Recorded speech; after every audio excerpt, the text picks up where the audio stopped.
Alright, so what you are looking at is basically a lot of stuff. If you take a look around, you'll see boxes, you hear noises, that's the washing machine.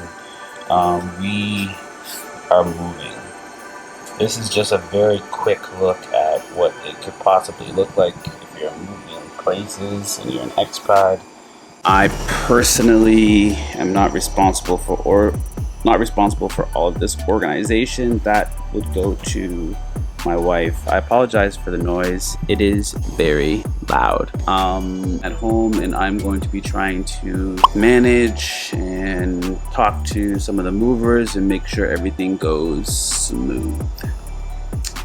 Yeah, I think they're on the way. I'll see you next time. Peace. Stay in the gray area.